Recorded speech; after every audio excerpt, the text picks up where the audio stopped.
जो बरसों से करीब सरकारी जमीन पर बसे हुए हैं उसको बास भीड़ का पर्चा मिले, जो रैयती जमीन पर है और जो सरकारी जमीन पर है उसको सरकार बंदोबस्त करे। आप जानते हैं जो बड़ी संख्या में आज हाजीपुर के विभिन्न गांवों में विभिन्न पंचायतों में सरकारी जमीन है, सीलिंग वाली जमीन है। एक तरफ बिहार सरकार घोषणा करती है कि हम 5 डिसमिल जमीन देंगे गरीबों को जिनके पास जमीन नहीं है, लेकिन जो गरीब वर्षों से जमीन पर काबिज है उसको पर्चा सरकार नहीं दे रही है, अंचल पदाधिकारी पर्चा नहीं दे रही है।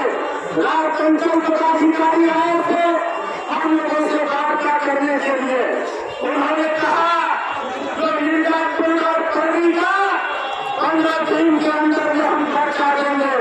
हम लोगों ने कहा सीओ साहब ये जो कक्षा ही है, ये जो हसनपुर है, ये जो भैरवपट्टी है और जहाँ गरीब बसे हुए हैं उनका क्या होगा उसके बारे में भी बताइए।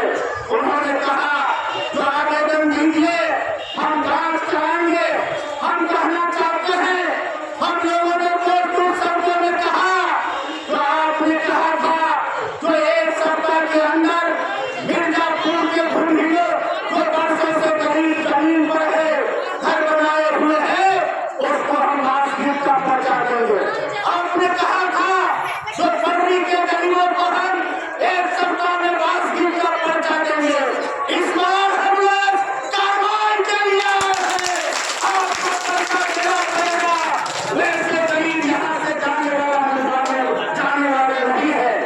तब सीओ साहब कहे जो बाकी जो मिर्जापुर का मामला है, कमोही का मामला है, चकली का मामला है, भैरवपट्टी का मामला है, बिरनिया का मामला है, कक्षाही का मामला है, उस तमाम का आवेदन फोटो और आधार कार्ड दीजिए।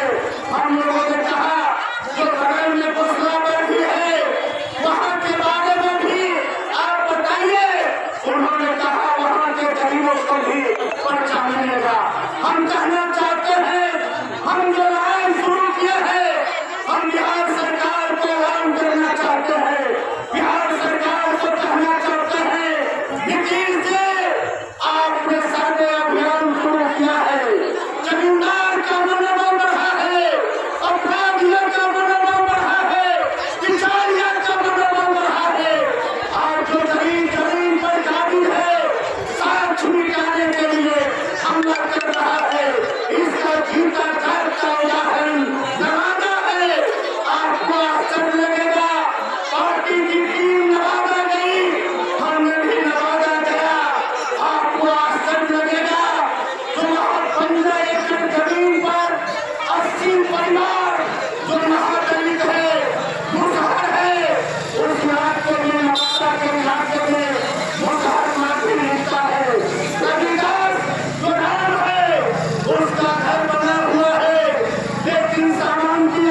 मिर्जापुर कोमाही में, कोसलागढ़ में, कपछाही में, हसनपुर में, बिरनिया में, भैरवपट्टी में वर्षों से करीब जमीन पर काटी है, उसको आप पर्चा दीजिए। उन्होंने कहा आप आधार कार्ड मंगवाइए, फोटो मंगवाइए, हर भर के दीजिए, तमाम को हम पर्चा देने का काम करेंगे। आपने जब कहा आप लोग आधार कार्ड लेके आया है, फोटो लेके आया है, आवेदन लेके आया है, आप अपने उस चीज को आपको लेने का दिलाने का उनका वो रास्ता बताए हैं।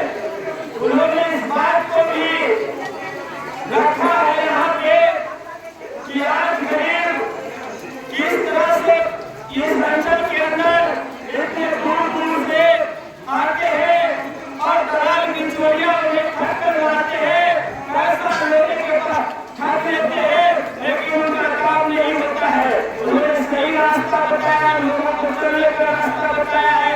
आप लोग से ये भाग न करेंगे, ऐसे लोगों के माता में मत आइए। उन्होंने कहा है जिन लोगों को समस्याएं हैं वो हमारे कार्यालय में आए, हम उनकी पूरी मदद करेंगे। आपके माध्यम से आपके जो लोग हैं, आपके जो गरीबों जिसके लिए आप लड़ते हैं, आइए उनका काम आसानी से हो जाएगा। उन्होंने रास्ता भी बताया है। उन्होंने आवास की जो आज पूरे गांव के अंदर, पूरे पंचायत के अंदर आवास योजना की जो सवाल है, उसका करार की चोरियों का जो हावी है, वार्ड मेंबर हो, जनप्रतिनिधि भी इसमें शामिल है। कुछ जनप्रतिनिधि जो अपने कमाने के पर्पज से गरीबों को पैसा करने का काम कर रहे हैं कि हम इंदिरा आवास में आपका नाम जोड़ देंगे, आप इतना पैसा दीजिए, इतना पैसा दीजिए। लेकिन अभी एक जो सही जानकारी हम लोगों को प्राप्त हुई है, अभी इंदिरा आवास का वीडियो सामने कहे हैं कि इंदिरा आवास का सर्वेक्षण का शुरू होंगे, सर्वे का काम शुरू होगा कि कौन से लोग सही लाभुक है, किनको इंदिरा आवास देना चाहिए। जो क्योंकि आज ऐसे लोग हैं जो इंदिरा आवास के लिए पैसा नहीं देते हैं, तो उनको इंदिरा आवास नहीं मिलता, लेकिन जिनको मिला हुआ है वो मिलने वाले व्यक्ति पैसा देकर उन गरीब सही गरीबों के हक को मारने का काम करते हैं। उन्होंने आगे बताया है। इसीलिए साथियों उन्होंने बताया है कि अपने स्तर से हमारा जहाँ ब्रांच है, हमारे जहाँ लोग हैं, हमारे पार्टी जितने भी ब्रांच कमेटी है, ब्रांच के लोग हैं, उन तमाम साथियों से हम आग्रह करेंगे निष्पक्ष रूप से उन तमाम गरीबों का शौचालय का सूची बनाइए, उन तमाम लोगों का एक आवास का सूची बनाइए जिनके पास पक्का मकान ना हो, जिनके पास पक्का मकान ना हो, जिसके पास रोजगार नहीं होगा। ये स्पष्ट जांच में भी आप देख लीजिएगा तो निवासी लोगों छट जाएगा। तो हम लोग सही रास्ते पर सही काम करेंगे, जो सही लाभों में उनको मिलाने के लिए काम करेंगे। जो गरीब है उनको इंदिरा आवास की सूची बनाइए, जिनको नहीं मिला हुआ है उनको सूची बना के हम लोगों ने वीडियो साहब को कहा है कि आप कीजिए। वीडियो साहब ने उनका जांच प्रक्रिया करके जो सही लाभुक होंगे वो लाभुक को इंदिरा आवास मिलेगा। और किसी भी ऐसे जनप्रतिनिधि जो मुखिया हो, वार्ड मेंबर हो, ऐसे जनप्रतिनिधि, ऐसे दलाल लोग जो लोगों को ठगने का काम करता है, उनके भाजपा में मत आइएगा, वो प्रक्रिया शुरू होगी। साथियों ये रही बात वीडियो साहब से संबंधित जो समस्याएं थे। यहाँ के इस प्रखंड मुख्यालय के हालात हमारे कई क्रांतिकारी साथी, महिला साथी इस धरना पर रात भर कई 4 दिनों से यहाँ डटी हुई है, लेकिन उनको जो समस्याएं झेलना पड़ा है, आज हम लोगों ने उन समस्याओं को रखा है, उन्हें दुरुस्त करने के उन्होंने आश्वासन दिया है साथियों। इसलिए सबसे पहले ये तो बात अभिभाषा की आई, हमें जरूरी आप लोगों ने नहीं सुना।